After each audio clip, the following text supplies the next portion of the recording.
ஹெர்னியான்னு சொல்லக்கூடிய குடலிறக்க பிரச்சனைக்கான முற்றிலுமான தீர்வுகள், அதுவும் வீட்டிலிருந்தே இந்த பிரச்சனை எப்படி சரி பண்ண முடியும்னு பார்க்க போறோம். நிறைய பேர் இந்த பிரச்சனைக்கு சர்ஜரி ஒன்றுதான் தீர்வுன்னு சொல்லுவாங்க. அதுவும் மெஸ் வச்சு தைச்சாலும் எத்தனை வருடங்களுக்கு அது இறங்காம இருக்கும்னு தெரியாது. அந்த மெஸ் உள்ள இருக்கும் போது அதுல வயிற்றில் வலி ஏற்படுறது போன்ற நிறைய காம்ப்ளிகேஷன்ஸ் இருக்கு.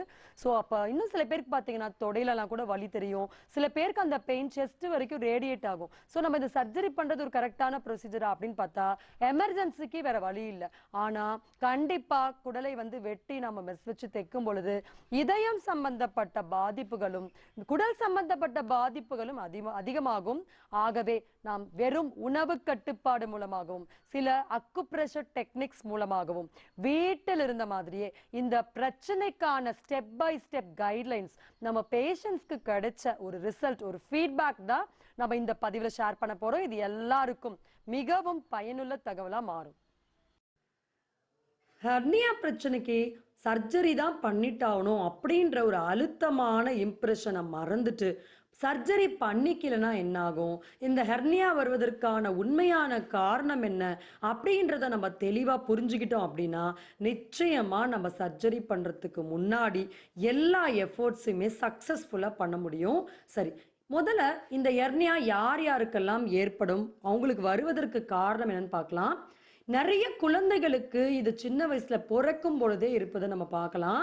தொப்புள்ள பார்த்தீங்கன்னா அப்படியே உப்பலா ஒரு பலூன் மாதிரி வீங்கிட்டு இருக்கும். சரி, இந்த மாதிரி குழந்தைங்களுக்கு நீங்க அர்ஜென்ட்டா உடனே சர்ஜரி பண்ணணும்னு அவசியமே கிடையாது.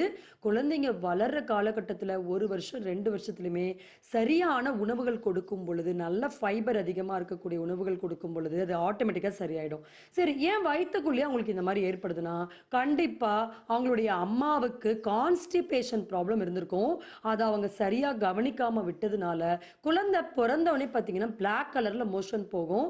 ஸோ அந்த மாதிரி அந்த மலம் அந்த குடல்ல இன்னும் அதிகமான ஒரு இறுக்கத்தோடு தேங்கி இருந்திருக்கும். ஸோ அந்த வெயிட் தாங்காதனால தான் குழந்தைக்கு பொறுக்கும் போது இந்த மாதிரி ப்ராப்ளம் இருக்கும். ஸோ அதனால இந்த ப்ராப்ளம் இருக்கிற அம்மாக்கள் தயவு செய்து அவசரப்பட்டு குழந்தைக்கு சர்ஜரி பண்ணாதீங்க.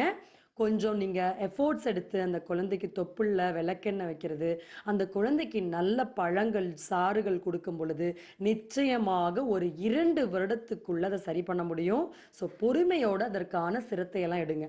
அடுத்து பார்த்தீங்கன்னா லேடிஸ்க்கு இருக்கக்கூடிய அம்பிளிக்கல் எர்னியாஸ், லேடிஸ்க்கு அம்பிளிக்கல் எர்னியா தான் அதிகம்